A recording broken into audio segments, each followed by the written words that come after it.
ሐይድ ላይ ሆና በጨረሰች ጊዜ ውሃ ባታገኝ ተየሙም ይበቃላታልን? ከበቃላት አደራረጉን ቢገልጹልኝ የሚል ጅድ ስትሄዱ አትሩጡ ተብሏልና ውዱእ የለኝም ተክቢረተል ኢሕራም ራቲባ ሱና ብሎም ጀማዓን ላለማጣት ብንሮጥ ችግር አለው ወይ? ሶላትን ማሳጠርና አብሮ ሰብስቦ መስገድ የሚቻለው መቼና በምን መልኩ ነው የሚል ጥያቄ ነው። በጣም ብዙ ችግሮች አሉብኝ፣ ነገር ግን ዱዓ ማድረግ ላይ አልዘወተርም። ዱዓ በጣም አስፈላጊና ጠቃሚ መሆኑን አውቃለሁ። ምን ማድረግ አለብኝ? ያቅተኛል፣ እዘናጋለሁ። ይህ ነገር እንዲነሳለኝም ዱዓ አድርጎልኝ የሚል ነው። ሌላኛው ጥያቄ እናቴ ከመንገድ ስትመለስ የሰው በግ ተከተላት። ብትመልሰውም ቤታችን ደረሰ። በጉን አጎቴ አረደው። ቤተሰብ ተሰብስበን በላነው። የበጉ ባለቤት አይታወቅም። ምን ማድረግ አለባት? ስለ ዲን አታውቅም ነበረ። በጣም ጸጸት ላይ ነች። እንዲሁም በሌላ ጊዜ እናቴና አያቴ መንገድ ላይ የብር ቦርሳ አገኙ። ባለቤቱን በፈረስ ላይ ሆኖ ቦርሳው ሲወድቅበት አይተዋል፣ ግን አልነገሩትም። ዘም ብለው ቦርሳውን አንስተው በውስጡ ያለውን ብር ተካፈሉት። በዚህ ብር ቤተሰብ ተበክሏል። ምን ቢደረግ ይሻላል? እንደ እህቴ ባሏ የአእምሮ ችግር ስላለበት የመታ ሲያስቸግራት ሲሻለው ፍታኝ ስትለው አልፈታም አለ። ከዛም ፍርድ ቤት ሄዳ ንካሑ እንዲወርድላት ስትጠይቅ ለባለቤቷ 3 ጊዜ መጥሪያ ቢሰጠውም አልቀርብ በማለቱ ፍርድ ቤቱ ኒካሑን አውርደንልሻል አላት። ነገር ግን የውሳኔ ወረቀቱን ለመስጠት የቀበሌ መታወቂያ ሲጠይቋት ስላልያዘች የውሳኔ ወረቀቱን አልተቀበለችም። አሁን እቺ ልጅ ኒካህ አላት ወይስ ወርዷል የሚል ጥያቄ። فاغتنم رحمك الله حياتك النفيسة واحتفظ بأوقاتك العزيزة. الحمد لله رب العالمين حمدا كثيرا طيبا مباركا فيه كما يحب ربنا ويرضى، والصلاة والسلام على نبينا وقدوتنا وحبيبنا محمد وعلى آله وأصحابه وسلم تسليما كثيرا. ثم ما بعد، رب اشرح لي صدري ويسر لي أمري واحلل عقدة من لساني يفقه قولي. اللهم أعني وسددني وألهمني رشدي وقني شر نفسي. أعوذ بك اللهم أن أقول فيك ما ليس لي به علم فأضل وأضل. اللهم اجمع لي بين الصواب والثواب. ثم ما بعد، ቁጥር 91 ከተማሪዎች ለሚመጡ ጥያቄዎች መልስ የምንሰጥበት የዛዱል መዓድ ፈታዋን። ከዛሬ ጥያቄዎች የመጀመሪያው አንዲት ሴት ሐይድ ላይ ሆና በጨረሰች ጊዜ ውሃ ባታገኝ ተየሙም ይበቃላታልን? ከበቃላት አደራረጉን ቢገልጹልኝ የሚል። ነዓም፣ ጀናባ ላይ ላለ ሰው፣ አልሐደት አልአስገር ላይ ላለ ሰው ውሃ ካጣ በተየሙም ሐደቱን ማስወገድና ጧሃራ ሸርጥ ለተደረገላቸው ነገሮች ተየሙምን መጠቀም ይቻላል። ጀናባ ላይ ከሆናችሁና ውሃ ካላገኛችሁ ተየሙም አድርጉ ብሏል አላህ ተባረከ ወተዓላ። ወከዛሊክ ነቢይም አለይሂ ሰላቱ ወሰላም ጀናባ ላይ ላለ ሰው ተየሙም ማድረግ እንደሚቻል የተናገሩባቸው ሐዲሶች አሉ። ውሃ ካልተገኘ ሊያ ደግሞ ውሃ መጠቀም የማይቻልባቸው ሁኔታዎች ላይ ውሃ በሌለበት ጊዜ ወይም መጠቀም በማይችሉበት ጊዜ ላይ ጀናባን ለማውረድ ተየሙም ማድረግ እንደሚቻለው ሁሉ ሐይድ ላይ ያለች ሴት፣ የወሊድ ደም ላይ የነበረች ሴት ሲጠሩ ውሃ ከሌለ በውሃ መታጠብ ካልቻሉ በትጥበቱ ፋንታ ተየሙም ማድረግ ይችላል። አደራረጉን በተመለከተ ለውዱእም ይሁን ለጀናባ ከወሊድ ደምና ከወራባ ደም ለመጥራትም ይሁን አፈጻጸሙ አንድ ነው። ተየሙም ማድረግን በማሰብና በውስጥ በመነየት ንጹህ የሆነ አፈረን አሊያ ደግሞ አቧራ ያለውን ነገር በመዳፎች በውስጥ እጃችን በመዳፋችን መታ በማድረግ ብዙ አቧራ ካለው እፍ ብሎ ቆሻሻውን በማስወገድ በሁለት እጆቻችን ፊትን በሙሉ አብሰን ከዛ በኋላ በግራ እጃችን የቀኝ እጃችን መዳፍ በቀኙ ደግሞ የግራ እጃችን መዳፍ በውጭ በኩል ያለውን በማበስ ጀናባን ማውረድ ወከዛልክ በተመሳሳይ መልኩ ውዱእ ማድረግ ይቻላል። ሌላኛው ጥያቄ መስጂድ ስትሄዱ አትሩጡ ተብሏልና ውዱእ የለኝም ተክቢረተል ኢህራም ራቲባ ሱና ብሎም ጀማዓን ላለማጣት ብንሮጥ ችግር አለው ወይ? ነብዩ ሰለላሁ ዐለይሂ ወሰለም አንዳችሁ ኢቃመን ከሰማ ቀስ ብሎ ወደ መስጂድ ይሄድ ይረጋጋ ብለዋል። ቡኻሪና ሙስሊም ባስተላለፉት ሐዲስ ኢዛ ሰሚዕቱሙል ኢቃመተ ፈምሹ ወዐለይኩም ቢሰኪነቲ ወልወቃር ወላ ቱስሪዑ ፈማ አድረክቱም ፈሰሉ ወማ ፋተኩም ፈአቲሙ ብለዋል።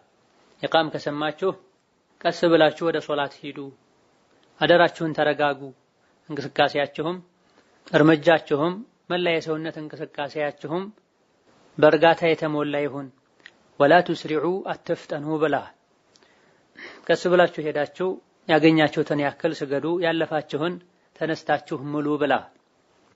አንድ ሰው ለሶላት እስከወጣና ወደ መስጂድ ጉዞ እያደረገ እስካለ ድረስ ሶላት ውስጥ እንዳለ ነው የሚቆጠረው ብለዋልና እርምጃችን ሶላት ውስጥ እንዳለ ሰው እርጋታ ሰኪና የተሞላበት ሊሆን ይገባል። ይህ እንዳለ ሆኖ ከቀደምቶች ከኢስሐቅ ኢብኑ ራህወይ ከሌሎችም እንደተነገረው ተክቢረተል ኢህራምን ለማግኘት መፍጠን እንደሚቻል የተነገረበት ሁኔታ አለ። ፈስዐው ኢላ ዚክሪላህ ከሚለው የቁርአን አንቀጽ በመነሳት እነሱም ቢሆን የፈለጉት ወቃርን፣ ሰኪናን፣ እርጋታን በማይጻረር መልኩ በአንጻሩ መፍጠንን እንጂ መሮጥን አይደለም።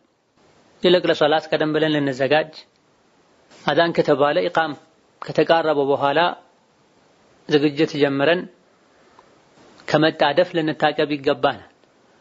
ዘግይቶ ወደ መስጂድ በመሄድ መጨናነቅ፣ የሮጡ መድረስ የሶላት አስኳል የሆነውን ኹሹዕንም ጭምር እንድናጣ ያደርገናል።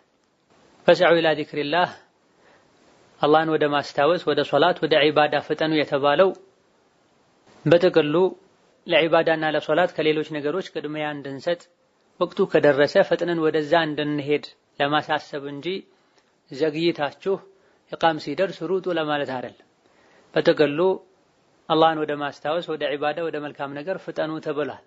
ኻስ በሆነ መልኩ ግን ኢቃምን ስትሰሙ ቀስ ብላችሁ ሄዱ፣ አትሩጡ፣ አትፍጠኑ ተብሏል። ሌላኛው ጥያቄ ሶላትን ማሳጠርና አብሮ ሰብስቦ መስገድ የሚቻለው መቼና በምን መልኩ ነው የሚል ጥያቄ ነው። መንገደኛ የሆነ ሰው ዙህር፣ ዐስርና ዒሻን ወደ 2 ረክዓ አሳጥሮ መስገድ ይችላል። የመንገዱ ርቀት 80 ኪሎ ሜትርና ከዛ በላይ እስከሆነ ድረስ።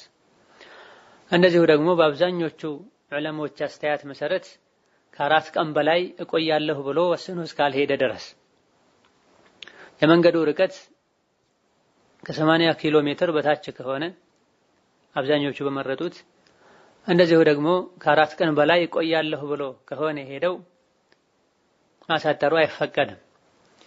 መቼ እንደሚመለስ ሳያቅ ጉዳይን እንደጨረስኩኝ እመለሳለሁ ብሎ የሄደ ሰው እስኪመለስ ድረስ አሳጥሮ መስገድ ይችላል።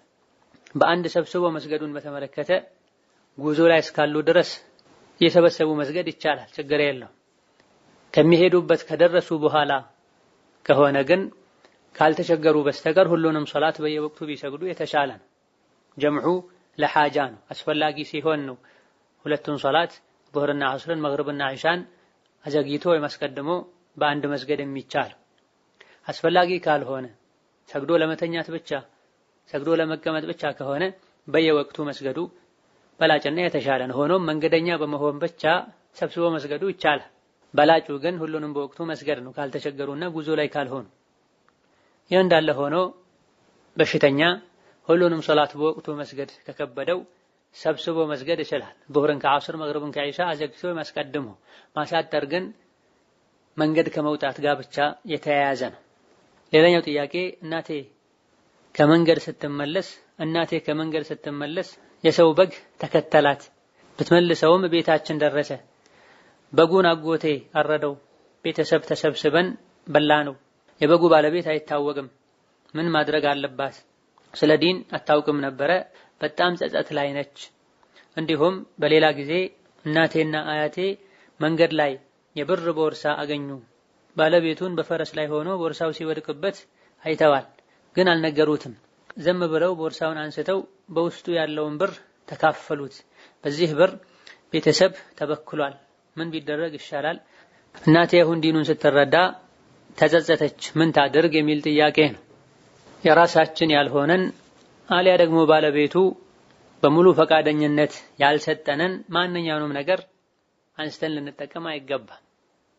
መፋቂያ እንኳን ቢሆን አባቱ ካልፈቀደ መንካት መጠቀም እንደማይቻል ነብዩ ሰለላሁ ዐለይሂ ወሰለም በግልጽ ተናግረዋል። መሬት ላይ ማንም በሌለበት እንኳን የወደቀ ዋጋ የሚያወጣ ዕቃ ካገኘን ምን ማድረግ እንዳለብን ሸሪዓ አስተምሮናል። አመት ሙሉ ያጠያየቀን ያፈላለገን እንድንቆይ ከዛ በኋላ ካልተገኘ እንድንጠቀምና አባቱ ከመጣ ከብዙ አመት በኋላም ቢሆን መመለስ እንዳለብን ተናግረዋል። እንዳነሳን ዝም ብለን መጠቀም አንችልም። ዋጋ የሚያወጣ የሆነ ዕቃን ካገኘን ማፈላለግ ማጠያየቅ አለብን። ስለዚህ ትልቅ የሆነ ስህተት ነው፣ ጥፋት ነው። ዲን ብቻ ሳይሆን ንጹህ ህሊናም ጭምር ይሄን ነገር ያወግዛል። ማጣራት መጠንቀቅ ያስፈልጋል። በተለይ ፈረስ ላይ ሲጓዝ ቦርሳው የወደቀውን ሰው ጠርቶ መስጠት ይቻላል። ሆኖም ተውበት ማድረግ፣ መጸጸት፣ እስትግፋር ማድረግና ሁለተኛ እንዲህ አይነት ወንጀል አልሰራም በማለት የተሟላ ተውበት ማድረግ ነው። ሰዎቹን ማግኘት የሚቻል ከሆነ ሐቃቸውን መመለስ ነው። በጭራሽ እነሱን ማግኘት ማይቻል ከሆነና አመት ካለፈው አጅሩ ለነሱ እንዲሆን በማለት ሰደቃ መስጠት ይቻላል። ከዛ በኋላ በየትኛው መልኩ የመጡ እንደሆነ ሰደቃ ሰጥቻለሁኝ አጅሩን ከአላህ ጠብቁ፣ አይ ካላችሁ ደግሞ ይሄው ሐቃችሁን ብሎ ገንዘቡን መመለስ። የበጉም አይነቱ እድሜው የሚታወቅ ከሆነ የራሱን አይነት መስጠት ነው። ካልሆነ ተገምቶ ዋጋውን መክፈል ነው። ሌላኛው ጥያቄ በጣም ብዙ ችግሮች አሉብኝ፣ ነገር ግን ዱዓ ማድረግ ላይ አልዘወተርም። ዱዓ በጣም አስፈላጊና ጠቃሚ መሆኑን አውቃለሁ። ምን ማድረግ አለብኝ? ያቅተኛል፣ እዘናጋለሁ። ይህ ነገር እንዲነሳለኝም ዱዓ አድርጉልኝ የሚል ነው። ዱዓን የመተውን ከዱዓ የመራቅን አደጋና ችግር ያወቀ ዱዓ አይተው ነብዩ ሰለላሁ ዐለይሂ ወሰለም ሐዲስ ላይ መን ለም የስአሊላህ የግضብ ዐለይህ ብለዋል። አላህን ማይጠይቀው ማይለምነው አላህ ይቆጣዋል ብለዋል። ዱዓን መተው ማለት ለአላህ ቁጣ ራስን መዳረግ ማለት ነው። የሰው ልጅ ደካማ ነው፣ ያለ አላህ መኖር አይችልም። አላህ ተባረከ ወተዓላ እኔን አምልኩኝ፣ ተገዙኝ፣ ለምኑኝ፣ ጠይቁኝ፣ እሰማችኋለሁ፣ አደርግላችኋለሁ፣ እቀበላችኋለሁ። እነዚያ እኔን ከማምለክ እኔን ከመለመን የሚኮሩ የተዋረዱ ሆነው ጀሃነም ይገባሉ ብሏል። የሰው ልጆች ሲጠየቁ ይቆጣሉ፣ አላህ ደግሞ እሱን መጠየቅ ስንተው ይቆጣል። ዱዓ ማድረግ አላህን መለመን፣ በአላህ የማመን ልብ በየቂን የመሞላት የአላህን ተባረከ ወተዓላ ቅርብ መሆን፣ እንደሚሰማ ሁሉን የማድረግ አቅም እንዳለው እንደምናምን ማሳያ ነው። የዱዓ በር የተዘጋበት የኸይር ነገር ሁሉ በር ተዘግቶበታል። አላህን የመርሳትና በራስ የመተማመን መለከተም ነው። የሰው ልጅ ለቅጽበት በራሱ ሊተማመን አይገባም፣ በነፍሱ ሊተማመን አይገባም። ይህ የሸይጣን ተንኮልም ጭምር ነው የሚሆነው። ከአላህ ርቆን በቁጥጥሩ ስር ሊያደርገን፣ በደስታ ጊዜ በድሎት ጊዜ አዘውትሮ ዱዓ ያላደረገ በጭንቅ ጊዜ በቀላሉ ዱዓ ሊገራለት ወይም የእስትጃባን እድል ሊያገኝ አይችልም። ይሄን ችግር ለማስወገድ አስቀድሞ አላህ ዱዓ እንዲያገራልን ዱዓ ማድረግ፣ የነቢያትን የሷሊሖችን የደጋግ የአላህ ባሮችን ታሪክ ማንበብ ነው። ነቢያት ዱዓ ያደርጉ ነበር። በጭንቅ በመከራ ጊዜ በደስታ በድሎትም ጊዜ ዱዓ ያደርጉ የነበረው የዱዓን አንገብጋቢነት ስለሚያውቁ። ነስአሉላህ የጀዐለና ጀሚዐን ሚነ الذين يدعون ربهم رغبا ورهبا። ሌላኛው ጥያቄ አንድ እህቴ ባሏ የአእምሮ ችግር ስላለበት የመታ ሲያስቸግራት ሲሻለው ፍታኝ ስትለው አልፈታም አለ። ከዛም ፍርድ ቤት ሄዳ ንካሑ እንዲወርድላት ስትጠይቅ ለባለቤቷ 3 ጊዜ መጥሪያ ቢሰጠውም አልቀርብ በማለቱ ፍርድ ቤቱ ንካሑን አውርደንልሻል አላት። ነገር ግን የውሳኔ ወረቀቱን ለመስጠት የቀበሌ መታወቂያ ሲጠይቋት ስላልያዘች የውሳኔ ወረቀቱን አልተቀበለችም። አሁን እቺ ልጅ ንካህ አላት ወይስ ወርዷል የሚል ጥያቄ ነው። ፍርድ ቤቱ የሸሪዓ ፍርድ ቤት ከሆነ ጉዳዩን በሚገባ ካዩና ካጣሩ የአእምሮ ችግሩንም ደረጃ ሁኔታውን ከግለሰቡ ከራሱ አልያ ደግሞ ከጤና ባለሙያዎች መረጃ ካረጋገጡ በኋላ ከሆነ ቃዲዎች የሙስሊም ቃዲዎች ኒካሁን ያወረዱት ኒካሁ ይወርዳል። እነዚህ ሂደቶች ካልተሟሉ ግለሰቡ በትክክል የአእምሮ ችግር ከሌለበት አልያ ደግሞ ቤተሰቦቹን ራሱን ወይም ቤተሰቦቹን ጠርተው ሳያናግሩ ሁኔታው ሳይረጋገጥ ከሆነ ኒካሁን ያወረዱት አልያ ደግሞ ኒካሁን ያወረዱት በሸሪዓ ፍርድ ቤት ሳይሆን በዘመናዊ በህግ ፍርድ ቤቶች ከሆነ በሰው ሰራሽ ህግ ፍርድ ቤቶች ከሆነ አወርደናል የተባለው ኒካሁ አይወርድም። ስለዚህ ባለጉዳዮች ራሳቸው ዕውቀት ወዳላቸው ሰዎች በግል በመቅረብ ያለውን ሁኔታ አስረድተው ትክክለኛውና የተሟላ ምላሽ ማግኘት ይጠበቅባቸዋል። ሌላኛው ጥያቄ የሆነች ልጅ ጋር ልንጋባ ቃል ተግባብተን ነበረ። የአንድ አካባቢም ሰዎች ነን። አባቷ ሞቷል። እናቴ አባት ስለሌላት ትልቅ ሰው የለምና እሷን አታግባ ብላ አስቸገረችኝ። ከልጅቷ ጋር ሀገር ገብተን ኒካህ እናስራለን ብለን ተስማማን። እናቴ ግን ትቃወማለች። እናቴ ስላልፈቀደች ሐራም እንዳይሆንብኝ ፈራሁኝ። ልጅቷ ምንም ችግር የለባትም፣ ይህ እንዴት ይታያል የሚል ጥያቄ ነው። ኒካህ እስካልታሰረ ድረስ በጥቅሉ እናትህን ብትታዘዝና እሷን ብታስደስት የተሻለ ይሆናል። አንተ ላይ ትልቅ ችግር የሚያስከትል እስካልሆነ ድረስ ሙሐቅቅ የሆነ ችግር የሚያስከትል እስከሆነ ድረስ ልጅቷ ላይ የዲን የአኽላቅ ችግር ከሌለባት እናት ይሄን ለማስቆም አባት የላትም ከሚለው ውጪ ተጨባጭና የሚመስል ምክንያት እስካላቀረበች ድረስ እንደ ሸሪዓ ሐራም አይሆንብህም። በመሆኑም እናትን ለማሳመን መሞከር ነው። ለጊዜው ያልገለጸችው በቂ ምክንያት ካላት ምክንያቷን መጠየቅ ነው። ካልሆነ አባት የላትም ብቻ የሚለው በአኽላቅና በዲን የመረጡትን ሰው እንዳያገቡ የሚያግድ በቂ ምክንያት አይደል። ሆኖም ተመካክሮ ቤተሰብ በሙሉ የሚወደውን የሚቀበለውን ማድረጉ የተሻለ ነው። በመሰረቱ ቤተሰቦችም ልጆቻቸው የመረጡትን ሊቀበሉ ችግር ካለ ቀስ ብለው መክረው መስተካከል ያለበትን ሊያስተካክሉ ይገባቸዋል። በደፈናው እገሊትን አታግባ፣ እገሌን አግባ፣ እገሌን አታግቢ፣ እገሌን አግቢ ሊሉ አይገባም። ምክንያታዊ ሊሆኑ ይገባቸዋል። ዞሮ ዞሮ የሚፈርደን ሸሪዓ ነውና አንድ ለአካለ መጠን የደረሰ አስተዋይ የሆነ ወንድ አንዲትን ሴት በአኽላቋ በዲኗ ከወደደ እናት አታገባም ብላ ከከለከለች ማግባት አይችልም የሚል ገደብ የለም። ነገር ግን የሚያቀርቡት ምክንያት ታይቶ ተቀባይነት ሊያገኝም ላያገኝም ይችላል። ሌላኛው ጥያቄ ባላግብቼ ነበረ፣ ነገር ግን አዲስ ሰለምቴዎች ነበርን። ቤተሰቦቻችን ሙስሊም አይደሉም። የኒካን ሸርጥ ሳናውቅ ኒካ አሰረን። 4 ዓመት አብረን ከኖረን በኋላ ኒካችን ትክክል እንዳልነበረ እኔ አወቅኩኝ፣ እሱ ግን አላወቀም። በመሃል በእኔና በሱ መካከል አለመግባባት ተፈጥሮ ኒካሁን አወረደልኝ። የመመለሻውን ሰዓት ስለማያውቅ እዳይን ከጨረስኩ በኋላ እንማለስ አለኝ። መመለሻ ሰዓትህ አልፏል፣ ቤተሰብ እንደ አዲስ ጠይቅና ኒካህ እናስራለን ብየው እሺ ብሎ እሱ በድንገት ወደ አኺራ ሄደ። አሁን እኔ ለሱ በቻልኩት ሁሉ ሰደቃ ባደርግለት ይበቃልኛል ወይስ አጅነቢ ነኝ አይደርስለትም የሚል ጥያቄ ነው። በመጀመሪያ ደረጃ ሸርጥ የጎደለው መስፈርት የጎደለው ኒካህ ታስሮ ከዛ በኋላ ከተፋቱ ረጃዕቱ ማለት አይቻልም። ረጃዕቱ ማለት የሚቻለው የተወሰኑ መስፈርቶች አሉ። እነዚያ መስፈርቶች ሲሟሉ ነው። ከዚህ አንዱ በትክክለኛ ኒካህ ተጋብተው ከነበረ ነው። መስፈርት በጎደለው በተሳሳተ ኒካህ ተገናኝተው ከዛ ከተፋቱ ረጃዕቱ ማለት አይቻልም። ሆኖም በዚህ መሃል ከሞተ ኒካሁን ሳይታሰር ቢሞት በዲን الاسلام እኹዋ ትስስር ዱዓ ቢደረግለት ሰደቃ ቢደረግለት ችግር የለው። የሚደርሰው ቤተሰብ ዘመድ ብቻ ሲያደርግ አይደለም። ማንኛውም ሰው ለሙስሊም ወገኑ ሰደቃ ቢሰጥ ዱዓ ቢያደርግ አጅሩ ኢንሻአላህ ተዓላ ይደርሳል። ከዑለሞች ውስጥ ሐጅ ሳያደርጉ ለሞቱ ዑለሞች ደጋግሞ ሐጅ ያደረጉ የአላህ ባሮች አሉ። ሆኖም ዱዓ ብታደርግለት ሰደቃ ብትሰጪለት አጅሩ ለሱ እንዲሆን ብለሽ ነይተሽ ምንም ችግር የለም። ከናንተ ውስጥ ወንድሙን መጥቀም የቻለ ይጥቀም ብለዋል ነብዩ አለይሂ ሰላቱ ወሰላም። ነስአላህ يغفر لجميع موتى المسلمين። ሌላኛው ጥያቄ ባለማወቅ ከሆነ ልጅ ጋር ኒካህ አደረገን ያለ ቤተሰብ ፈቃድ፣ በኋላ ግን እንደገና የእናቴ ወንድም ኒካህ አሰረልኝ። ከልጁ ጋር አሁን ላይ መስማማት አልቻልንም። አንድ ሀገርም አይደለንም። እሱ መግብቷል። ፈታኝ ስለው ቤተሰብ ያስፈታሽ ይለኛል። ቤተሰብ ደግሞ ኒካህ የለሽም ይሉኛል። ግልጽ ያድርጉልኝ ተደናግሮኛል የሚል ጥያቄ ነው። ቤተሰቦች ኒካሁን አስወርደውት ከሆነ ኒካህ የለሽም የሚሉት ማረጋገጥ ነው። አስወርደናል ከሱ ጋር ተነጋግረን ወይም እሱ ከወከለው ሰው ጋር ተነጋግረን ኒካሁን አስወርደናል ካሉ ጉዳዩ አልቋል። ስለዚህ ኒካህ የለሽም የሚሉበትን ምክንያት መጠየቅ ነው።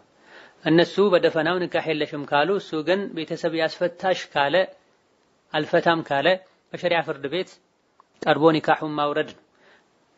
ምንም እንኳን ኒካሁ ትክክል አይደለም ቢባልም እዚህ ጋር ምክንያቱም መጀመሪያም ቤተሰብ ሳያቅ ነው ኒካህ የታሰረው። እንደገና ደግሞ ኋላ ላይም የተስተካከለው በእናት ወንድም ነው። የእናት ወንድም አባቷም ጭምር ኒካህ ማሰር አይችሉም። ኒካህ የሚያስረው በአባት በኩል ያለ ዘመድ ነው። አባትና በአባት በኩል ያሉ ወንዶች ናቸው። የአባት ወንድሙ ወንድሞች፣ የአባት ልጆች፣ እንደዚሁ ደግሞ አያት፣ የአባት አባቱ፣ የአባት ወንድሞች፣ አጎቶች ናቸው ኒካህ የሚያስሩት። ስለዚህ ሲጀምርም ኒካሁ ትክክል አይደለም። ከዛ በኋላ ለሁለተኛ ዙር የታሰረውም በእናት ወንድም የታሰረው ትክክል አይደለም። ኒካሁ ትክክል አይደለም ቢባልም ትክክል መስሎት አንድ ኒካህ ውስጥ የገባ ሰው ኋላ ላይ መውጣት ቢፈልግ መፋታቱ የግድ ነው። ስለዚህ እሱ አልፈታም ካለ በቤተሰብ በሽማግሌ መጠየቅ ነው። አይ ካለ በኒካህ በሸሪዓ ፍርድ ቤት ኒካሁን ማስወረድ ነው። ሌላኛው ጥያቄ ከባለቤቴ በወሊድና በወር አበባ ጊዜ ግንኙነት አድርገናል። ይህ እንዴት ይታያል? ምንስ ማድረግ አለብን? ቢያብራሩልኝ የሚል ነው። አላህ ተባረከ ወተዓላ ሴቶች ሐይድ ላይ ከሆኑ አትገናኟቸው፣ ለግብረ ስጋ ግንኙነት አትቅረቧቸው ብሏል። የወር አበባ ደም ላይ የወሊድ ደም ላይ ያለችን ሴት መገናኘት ከሷ ጋር ግብረ ስጋ ግንኙነት መፈጸም ሐራም ነው፣ ወንጀል፣ ሸሪዓን አለማክበር። ይሄን ያደረገ ሰው መተውበት መጸጸት፣ ሁለተኛ እንዲህ አላደርግም ማለት ይጠበቅበታል። ከዚህ ጎን ለጎን በአንዳንድ መዝሀቦች ራሱን የቻለ የገንዘብ ከፋራ አለው። ነገር ግን አብዛኞቹ ዑለሞች ሐዲሱ ضعيف ነው ብለዋል። ሆኖም ሰደቃ የአላህን ቁጣ ከሚያበርዱ ነገሮች መሃል አንዱ ከመሆኑ አንፃር የገረለትን ያክል ሰደቃ ቢሰጥ ይበልጥ የአላህን ተባረከ ወተዓላ ተውበት ለማግኘት የአላህን ምህረት ለማግኘት ይረዳል። ሌላኛው ጥያቄ አክስቴ ጋር ያስቀመጥኩት ብር ነበረኝ። እህቴ በሐራም አርግዛ ለማስወረድ ፈልጋ አክስቴ ብር ስትጠይቀኝ ዝም አልኳት፣ ፈቃደኛ አልነበርኩም። ከዚህ ገንዘብ ተጠቅማ ከሆነ እኔ ወንጀለኛ እሆናለሁ ወይ የሚል ጥያቄ ነው። ራስሽ ቀጥታ ብር ውሰዱ እስካላልሽ ድረስ ወንጀለኛ አትሆኝ። እሷ በዝሙት ማርገዟ አንድ ወንጀል ነው። እሷ ራሷ ሸሪዓን ጥሳ ባመጣችው መዘዝ የተፈጠረውን ጽንስ በተለይ ነፍስ ከተዘራበት በኋላ ከሆነ የምታስወጣው ይሄን ማድረጓ ሌላ ወንጀል ነው። ያንቺን ገንዘብ ሳያስፈቅዱ ወስደው ከተጠቀሙም ሌላ ራሱን የቻለ ወንጀል ነው። አደራ ያስቀመጡበት ሰው አደራ ያስቀመጠው አካል ሳይፈቅድለት ገንዘቡን ሊነካ አይገባም። ሌላ አንቺ መርጠሽና አውቀሽ ውሰዱ እስካላልሽ ድረስ እንደዚሁ ደግሞ ሲጠይቁሽ ፈቃደኛ አለመሆንሽን በዝምታ እስከገለጽሽ ድረስ አንቺ ወንጀለኛ አትሆኝ። ሌላኛው ጥያቄ አጎቴ አግብቶ መስጂድ ውስጥ ተጨፍሮ እዛው ለ2 ወር ያህል ተሞሽሮበት እኛም ቤታችን ፈርሶ ከብቶችም ሳይቀር ቤቱ ተሰርቶ እስኪያልቅ እዛው ኖረን ሐራም ይሆንብናል ወይ የሚል ጥያቄ ነው። መስጂድ የተሰራው ለጭፈራ እንስሳትን እዛው ውስጥ ለማሳደር አይደለም። ይሄ ትልቅ የሆነ ስህተት ነው። መስጂድ የተሰራው ለሶላት፣ ለዱዓ፣ ለዚክር፣ ቁርአን ለመቅራት፣ ዒልም ለመማር። ምናልባት ቤት የፈረሰበት ሰው አሊያ ደግሞ ተፈናቃይ የሆነ ሰው ሌላ ማረፊያ ከሌለው በጊዜያዊነት መስጂድ ሊያድር ይችላል። እንግዳ መንገደኛ መስጂድ እንደሚያድረው። ነገር ግን የመስጂድን አደብ ከመጠበቅ ጋር መስጂድን ከማክበር ጋር ሊሆን ይገባዋል። መስጂድ ውስጥ ሰርግ ነው ብሎ መጨፈር፣ እንስሳትን እዛ ውስጥ ማሳደር ከመስጂድ አደብ ጋር አይሄድም። መስጂድ ንጹህ ሊሆን ይገባዋል። መስጂድ ከወንጀል የጠራ ሊሆን ይገባዋል። እንስሳቶች ያሉት ሰው ከቤቱ ከተፈናቀለ ያ ቤት ከፈረሰበት መስጂድ አንድ ጥግ ሊያድር ራሱ መስጂድ አንድ ጥግ ሊያድር ይችላል። እንስሳትን ግን ሌላ ቦታ ሊያሳድሩ፣ ጎረቤት ሊያሳድሩ አማራጭ ከሌለም ውጪ ማደር የሚችሉበትን ሁኔታ ማመቻቸት እንጂ መስጂድን የሚያቆሽ መስጂዱ መጥፎ ሽታና ጠረን እንዲኖረው የሚያደርግን ነገር መስጂድ ውስጥ መፈጸም ተገቢና አግባብ አይደለም። ሙስሊሞች ዲናቸውን ሊያከብሩ የዲን መገለጫ የሚባሉ ነገሮችን ሊያከብሩ የሚቻለውና ማይቻለውን ጠንቅቀው ሊያውቁ ሊማሩ በመልካም ነገር ሊመካከሩና አደራ ሊባባሉ መጥፎ ነገር ሊርቁ አንዱ ሌላኛውን መጥፎ ነገር ሲሰራ ካየ ተውሊል ይገባል። نسأل الله أن يرزقنا وإياكم علما نافعا وعملا صالحا إنه على كل شيء قدير وبالإجابة جدير والله تعالى أعلم والسلام عليكم ورحمة الله وبركاته.